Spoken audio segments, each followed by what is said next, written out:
Hi friends, అందరికీ నమస్కారం అండి. నా పేరు కొణతాల వరలక్ష్మి. మా అమ్మమ్మ గారిది ఖరగ్పూర్.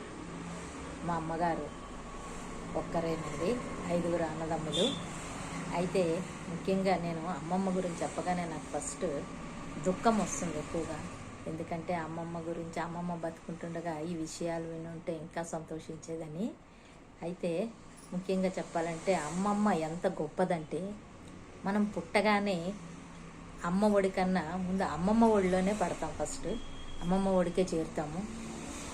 అయితే అమ్మమ్మ మా అమ్మని ఎంత ముద్దుగా చూసుకుందో, వాళ్ళకు పుట్టిన పిల్లల్ని కూడా 5 తోడబుట్టిన ఒక్కరితే కూతురు అవ్వడాన్ని మా అమ్మమ్మని, మా మమ్మీని చాలా గారాభంగా పెంచారు.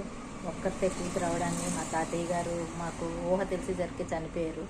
మా అమ్మమ్మకి ఎంత ప్రేమ అంటే ఇంక మాటల్లో చెప్పలేను. నేను అమ్మమ్మ గురించి చెప్పాలంటే అలానే నానమ్మ తక్కువ అని చెప్పను, కానీ అమ్మమ్మ కొంచెం ఎక్కువే నానమ్మ కన్నా. అమ్మమ్మ గారి ఇల్లు అంటే మాకు సెలవులు వస్తున్నాయంటే సంతోషం. ఏంటంటే అమ్మమ్మ ప్రతిదానికి అమ్మ ఖర్చు పెట్టడానికి డబ్బులు ఇచ్చినా, అమ్మమ్మ ఇచ్చిన 10 రూపాయలు అవని రూపాయి అవని అండి, ఎంతైతే అంత అదొక సంతోషం. అది తీసుకొని అవి వెళ్ళి ఖర్చు పెట్టుకోవాలంటే ఎవరిని మనల్ని అడిగేటోళ్ళు లేరు. ఆ ఖర్చు గురించి మనం సమాధానం చెప్పాల్సిన అవసరం కూడా లేదు. మన ఇష్టం వచ్చిన ఏవైనా కొనుక్కోవచ్చు. మా అమ్మమ్మ కొండ మీద కోతి కావాలన్నా సరే తెప్పించి పెట్టే అంత ప్రేమ, పిచ్చి ప్రేమ చూపించేది మా అమ్మమ్మ. అంత ప్రేమ అనమాట మా అమ్మమ్మకి. మా అమ్మని ఎంత చూసుకుందో దానికి డబల్ అలానే మా మేనమామలు కూడా అలాగే చూసుకునేవారు.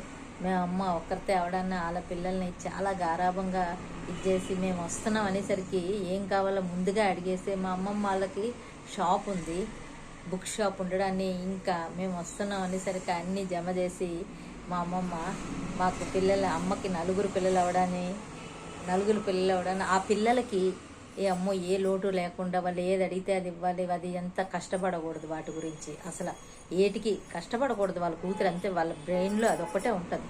వాళ్ళ పిల్లలు కష్టపడకూడదు, ఆమె పుట్టిన పిల్లలు కూడా ఆమెను సతాయించకూడదు అని చెప్పేసి ముందుగానే పంపించే అమ్మ పిల్లల్ని.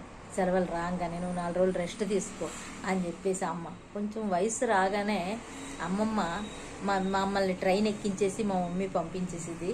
ఫస్ట్ చిన్నగా ఉన్నప్పుడైతే అమ్మతోటే వెళ్ళేవాళ్ళం మేము అందరమని అమ్మమ్మ దగ్గరికి. చిన్నగా ఉన్నప్పుడు వెళ్ళేవాళ్ళం. మా మమ్మీకి 4 పిల్లలు అవడాన్ని అందరినీ తీసుకొని వెళ్ళేది. ఎంత సంతోషం అంటే అక్కడ ఖరగ్పూర్ అవడానికి అక్కడ స్వీట్స్ బాగా ఫేమస్. దసరా అయితే బాగా అవుతుంది అక్కడ. దసరా, దుర్గా పూజలు అన్నీ అవి స్వీట్స్. మాకు ఏది కావాలంటే అది ఇప్పించేవారు. మా అమ్మమ్మ వాళ్ళది పల్లెటూరు అవడానికి, మా అమ్మమ్మ వాళ్ళది సిటీ అవడానికి అక్కడికి వెళ్ళడానికి ఎక్కువగా ఇంట్రెస్ట్ చూపించే వాళ్ళము. అది కాకుండా అమ్మమ్మ నా పేరు లక్ష్మి అవడానికి అమ్మమ్మ నన్ను ఎప్పుడు లక్ష్మీరాజ్యం అని పిలిచేది.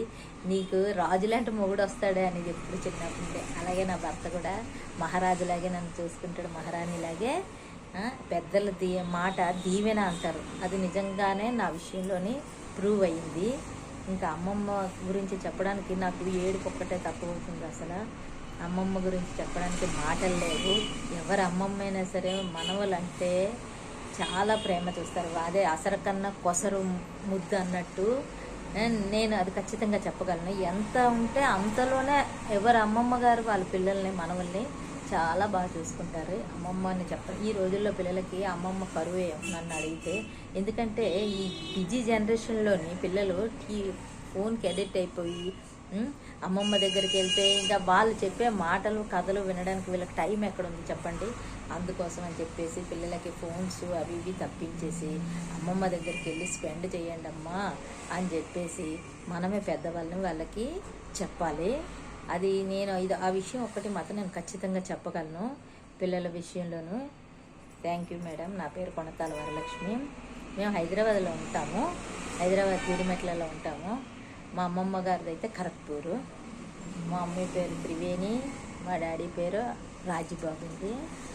అది థ్యాంక్ యూ సో మచ్. నాకు అమ్మమ్మ గురించి 4 వాక్యాలు చెప్పడానికి అవకాశం ఇచ్చిన వాళ్ళకి చాలా సంతోషం మేడం.